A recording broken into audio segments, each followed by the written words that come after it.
Transmuting a past experience to restore body-mind well-being and to upgrade its navigational patterns and potentials while reunifying and expanding the essence of self as divine consciousness may be explored through a 10-step process. And it's important to go in order with these steps because they build on each other. And if you get to a point where things get overwhelming or too intense, to take a step back and repeat the previous steps. And if there's a lot that needs to happen in one of the steps, to kind of shift and cycle through and not stay focused on one step because you might get stuck in that energy without actually moving forward and transmuting it.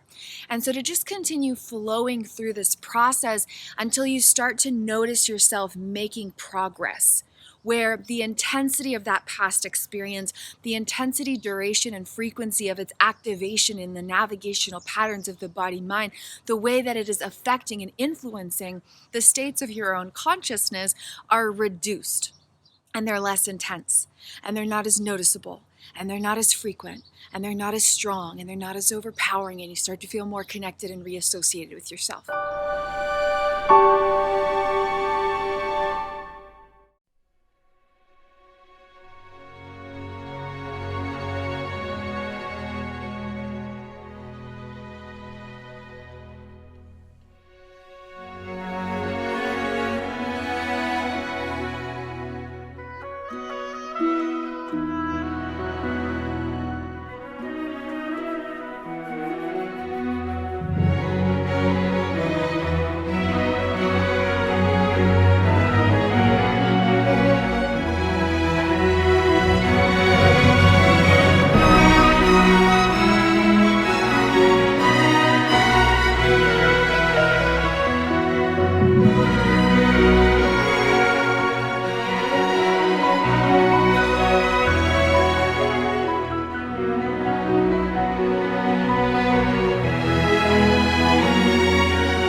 So to transmute any past experience, 10-step process. The first step is to expand your window of tolerance and to be able to be present with any navigational patterns being activated, to be present with any memory data being activated, to be present with any projections from past experiences that might be occurring, and to be able to be in presence while that stuff is going on inside the body mind.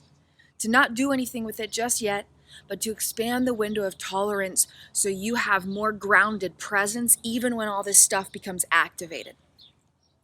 The second step is to expand your ability for dual awareness, to be able to notice that stuff and to notice the present moment, and to notice the memory, the emotion, the bodily response, the undesired projection or story, and to notice the feeling of your breath, the feeling of your feet on the ground,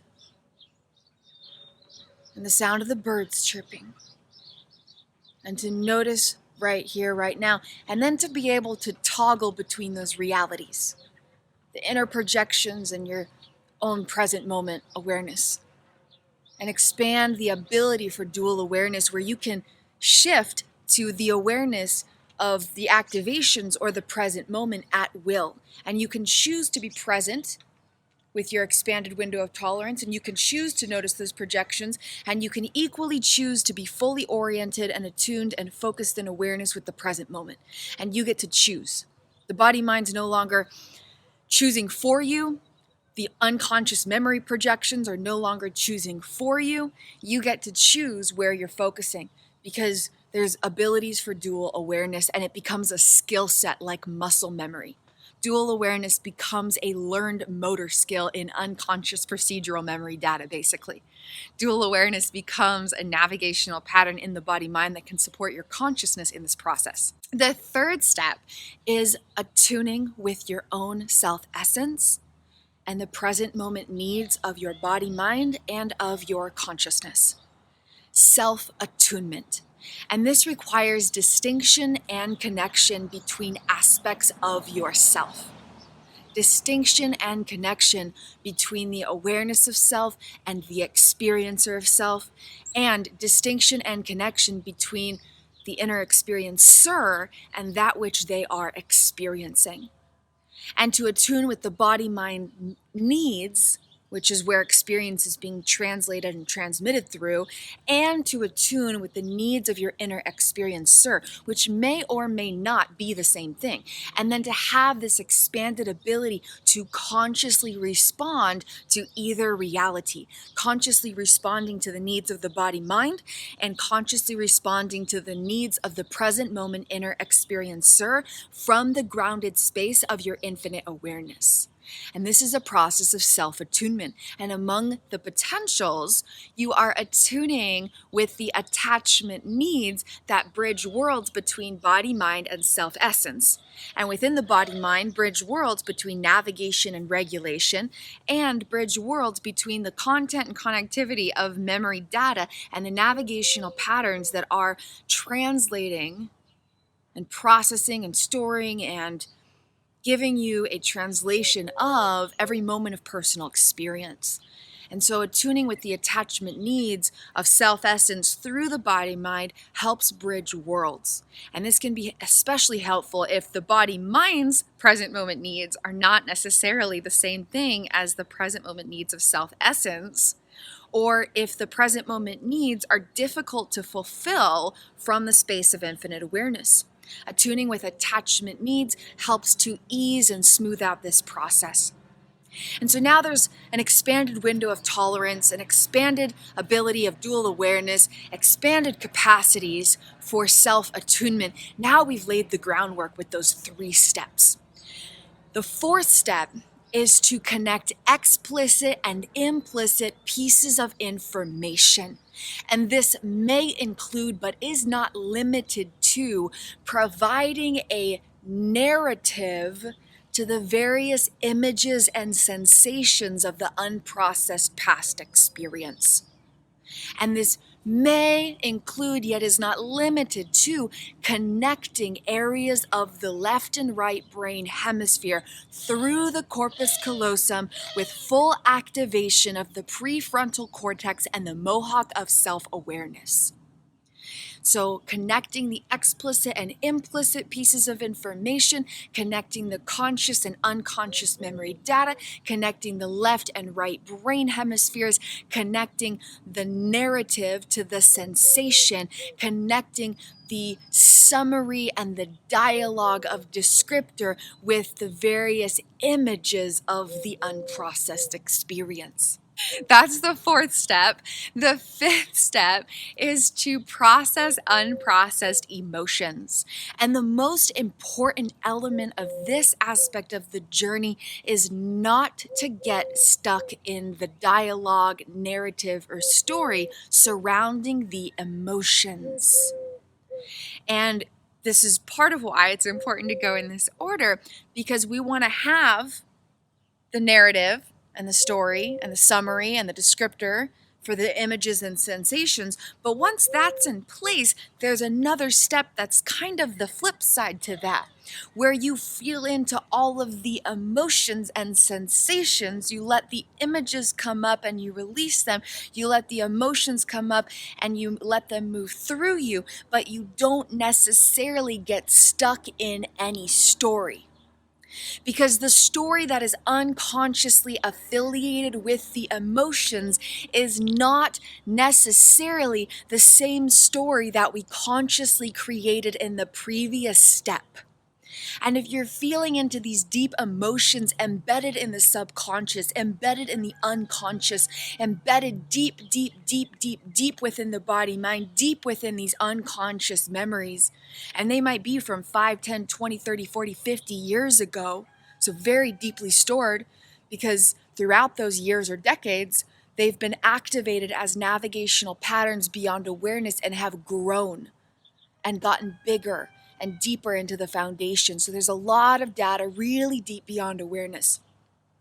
And if we get lost in a story or a narrative when we are trying to feel through, process, and release these emotions, then the unconscious story that's tied to them beyond awareness gets bigger, and you get more stuck in the past experience. That story, that unconscious story tied with those abstract, unprocessed emotions, is a different story than the story we consciously created in the previous step. And that's a deeper dive for another time. And so this next step is to process the unprocessed emotions, to allow them to move through and out of you. And that's important because we're not staying in the emotion of them. We are transmuting them by feeling and releasing them.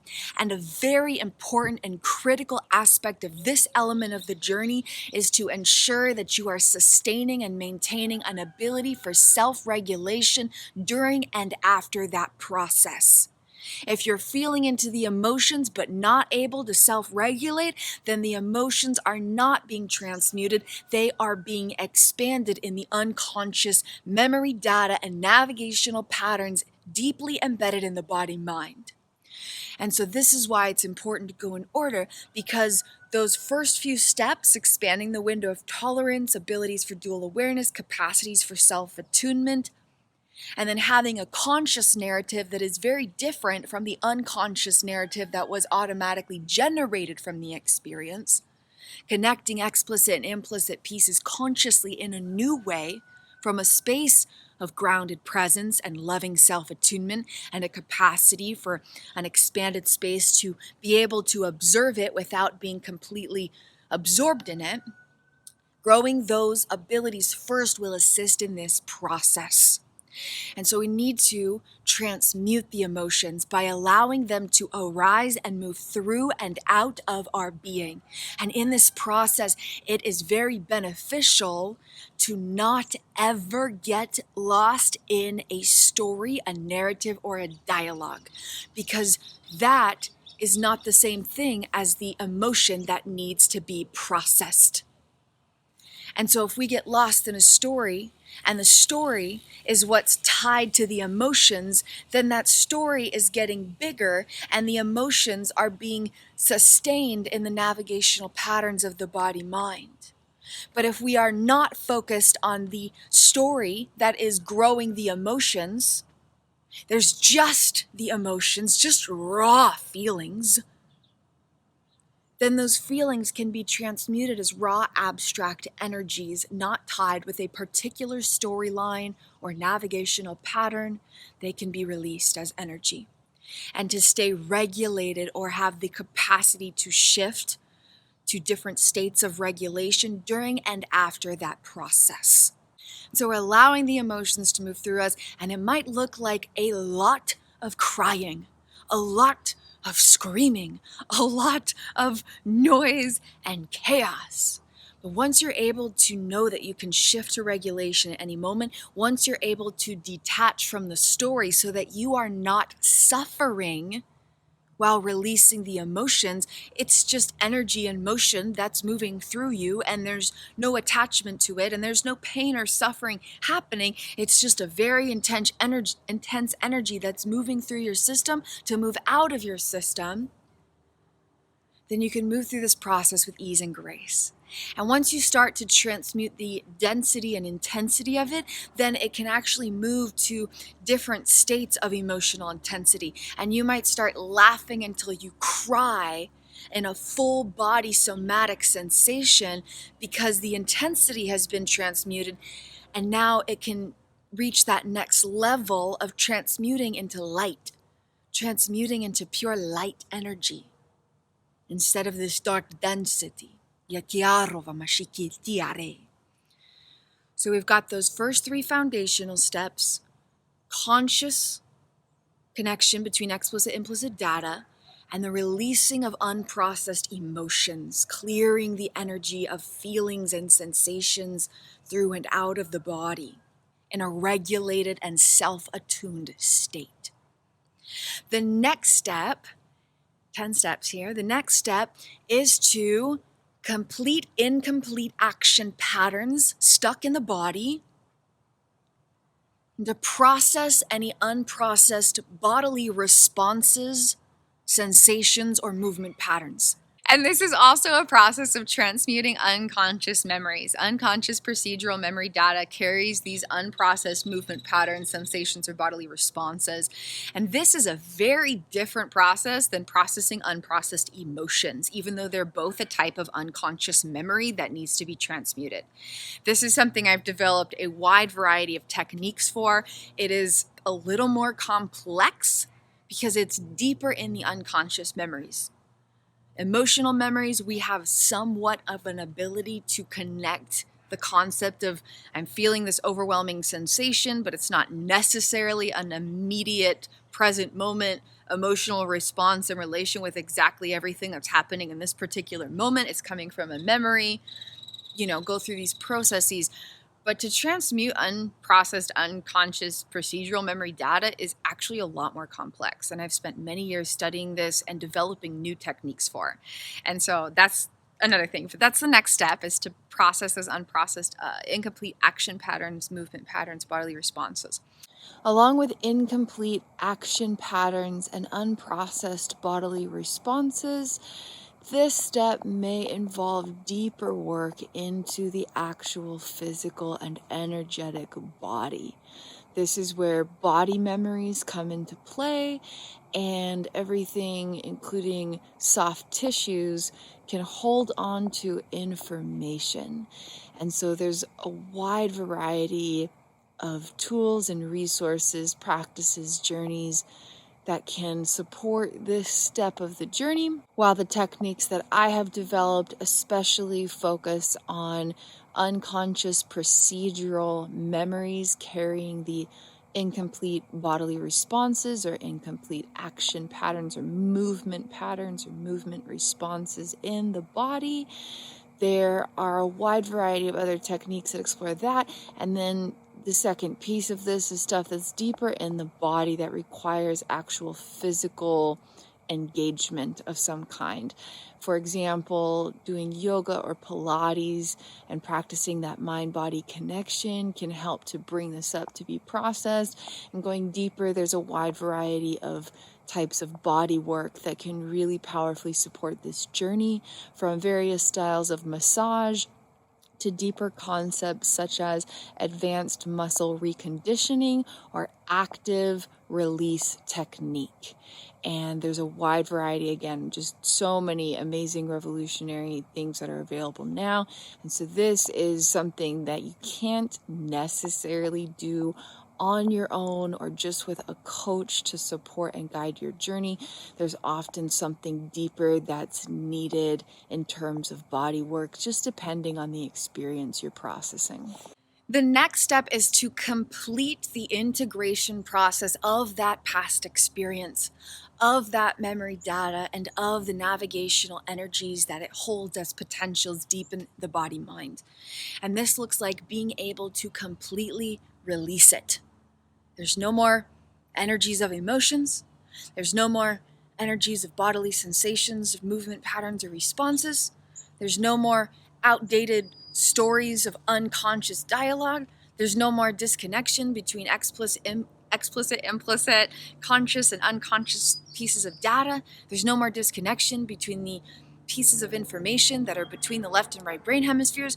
All of that is fully united and connected. You have all of this power for window of tolerance to be present with it in this process, all this power of dual awareness, all this power of self-attunement. And so the next step is to complete that integration process where you're able to look at all of it from a very distant space, because it's no longer being activated and projected into your experience. It's just there, and you're able to see it all and then to fully release it and let go of it.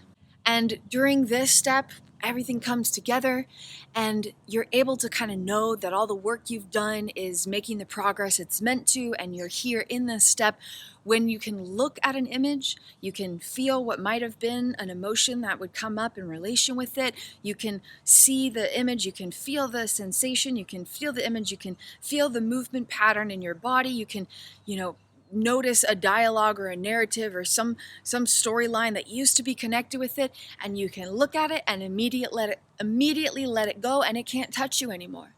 It doesn't affect you. It doesn't affect the states of your body mind. It doesn't affect the states of your consciousness. It can't touch you anymore. It's like dust particles that just drift off in the breeze. They have nothing to do with who you are, where you're at, or where you're going.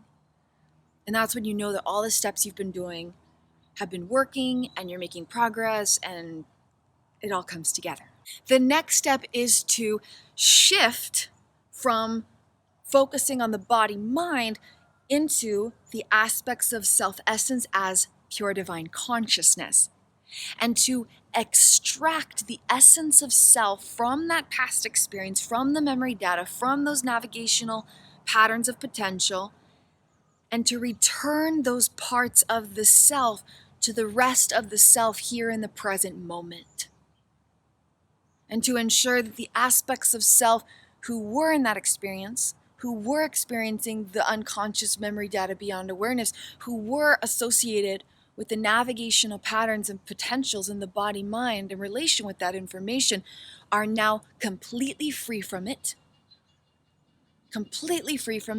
and they're able to be fully here with the rest of the self and experience the present moment independently of all that data and information. The next step is to reassociate with those self aspects. Those self aspects have been associating with themselves in relation with the navigational projections from those unprocessed experiences. And they have not been able to associate with a sense of self independently of that. And so there's other aspects of self here in a self-association that's more updated with the present moment. And so now those self aspects, now that they're extracted from there and they're no longer stuck there, now they're here, but they're a little disoriented and they're like, okay, this is like really different. And this step is important because without this process, even if you went through all these steps successfully, those self aspects might just kind of drift back into that memory data because it's comfortable and familiar to them. You have to go through a process of reassociating them with the rest of self aspects in different navigational patterns of the body mind so they feel at home here and are not inclined to just drift back to what's familiar. And it wasn't necessarily a good place to be, but it was familiar to them. And so even if a place isn't the best, if it's familiar, it's comfortable. It feels like home.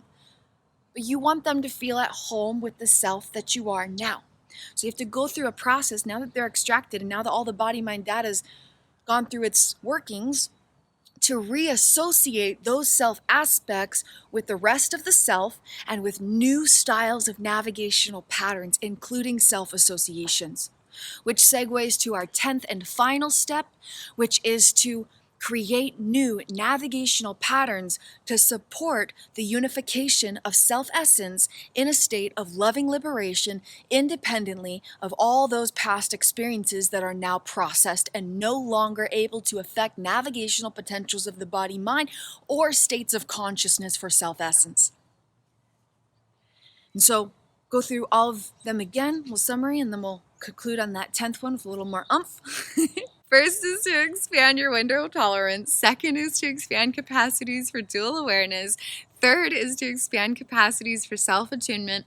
Fourth is to consciously connect explicit and implicit pieces of information, conscious and unconscious memory, data, and aspects of information throughout left and right brain hemispheres. And then to process, transmute, and release unprocessed emotions, just raw energies of emotions, not tied with any particular story. They might originally be activated in relation with the story, but when you're feeling into the emotions, you don't want to be feeling into the story.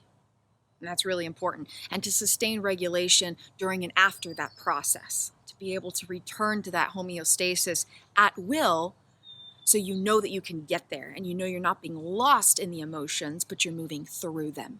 And that is another skill set that's really powerful to develop. And then to process unprocessed movement patterns, sensations, or bodily responses, which is working in deeper systems of unconscious memories. A lot of my work dives into this. I've developed some brand new techniques that are powerful beyond anything I can put into words. Oh my goodness, worked with them every day for half a decade, and they are more powerful than anything else I have ever learned in all of my years of research. And then go through the final processing of it, the final step to bring together everything you've done, the final step of working with that existing body-mind data, that past experience, all the details of it or the abstract sensations of it, making sure it's fully integrated and you're able to fully release it. And you know you've reached the step when you're able to look at any piece of it and then you're able to immediately look away from it because it can't touch you anymore. It's no longer active in the navigational systems of the body-mind, influencing states and experiences of consciousness beyond awareness. And so you can see an image, you can see a sensation, you can feel a potential sensation or movement pattern in the body, you can, maybe hear mention of it. That's another one. If there's external stimulus and it's, that particular experience or something related with it is mentioned in some way, you're no longer triggered by it. Those are all good clues to look out for. And it's important to use those clues to assess your progress and to celebrate the progress you've made while being aware of progress that's yet to go. But if there's progress that's yet to go, you don't want to just dismiss all the work you're doing and be like, oh man, I thought I was farther. Why isn't this thing processed yet? Because that's going to get you stuck. That's going to backslide you. And so this is just, okay, there's a little bit more processing to do than I thought. Deep breath, that's okay. And some experiences will take, 5 to 10 days to process and you're good and groovy to move on. Some experiences, just being completely real and honest, they might take 3 to 5 years to be fully transmuted. So it's not necessarily about getting to the destination of oh yeah, I'm free and clear and nothing can touch me anymore, but to cultivate these skill sets. Because even once that past experience is fully transmuted and processed and you have reached your goal or intention of that, you have these skill sets that will serve you for the rest of your life, and that is even more important. Cultivating the skill sets of these 10 steps is more important than reaching the destination of having that particular past experience fully transmuted and processed.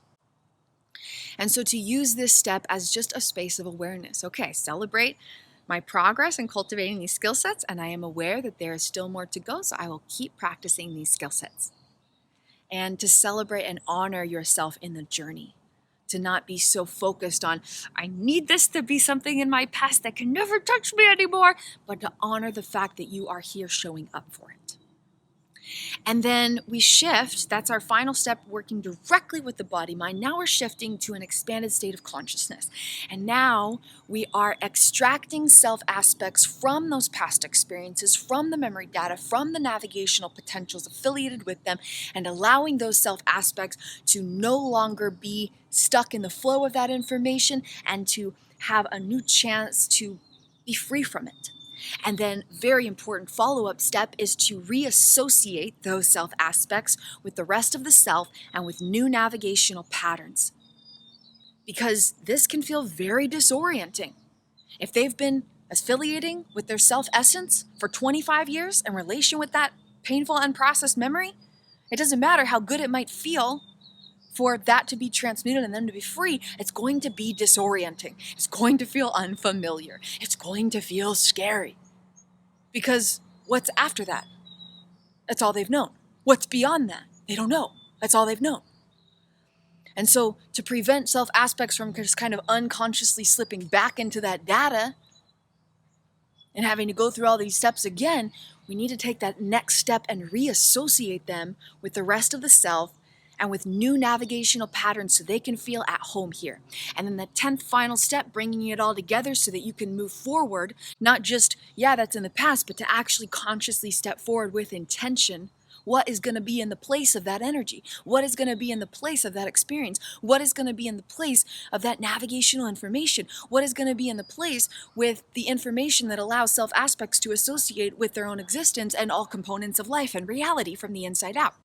So that 10th and final step is to have new navigational patterns that can support this reunification of self-aspects and support new navigational potentials that include states of emotions, states of movement patterns, states of awareness, states of self-attunement, states of self-connection. And so to consciously install, consciously generate, consciously create navigational patterns in the body-mind, so that now that all the self-aspects are here associated with each other, they're going to build a big, beautiful house to live in the body-mind, and they're going to live happily ever after. And then in this process, we don't ever need to go looking around for unprocessed experiences. You don't need to go, okay, I've got like decades. I need to like go through all of my life and like make sure there's nothing unprocessed in my memory bank. You don't need to do that. You don't need to do that. As you intentionally move through life and you're nourishing your body-mind, you're nourishing your implicit health, you're nourishing navigational patterns, you're nourishing mind-body-spirit connection, you're nourishing self-unity with all aspects of yourself, you're learning to love your body, you're learning to love your mind, you're learning to love the spirit essence of your soul, you're learning, you're growing, you're expanding. As you expand your states of consciousness, as you expand the energetic container of your body-mind, as you expand the potential of navigational patterns, anything that's unprocessed will naturally arise when it is ready to be processed. And so instead of focusing on unprocessed things you need to process, instead focus on those things I just said, the nourishing and the expansion of your body, mind, and your self-essence. And in that process of love and growth and nourishment and expansion, anything that needs to be processed will come to light one way or another. And then you can be like, oh, I have these 10 steps, so let me go through them. And then you can move forward from there. If this information was helpful for you, please feel free to hit the like, thumbs up button, subscribe to my channel for more amazing adventures as we journey through exploring, evolving, and expanding the ways that consciousness or self-essence of soul flows through body-mind miracles to navigate and regulate its own miraculous existence throughout elements of personal experience. Please feel free to share this video or any of my content with anyone you know that might benefit from this information and these journeys. And if you would like to dive deeper into exploring these types of concepts and their personal application, please explore all of my various offerings through self-guided journeys, one-time one-on-one sacred soul sessions, or multi-month personalized pathways. From transmuting unconscious memory data to activating and expanding infinite aspects of self-essence as pure divine consciousness, there are dozens and dozens of incredible journeys I've created that can truly serve and support your personal intentions for conscious expansion, healing, nourishment, and loving liberation. Thank you so much for exploring this, and I'm wishing you all the best along your own personal journey.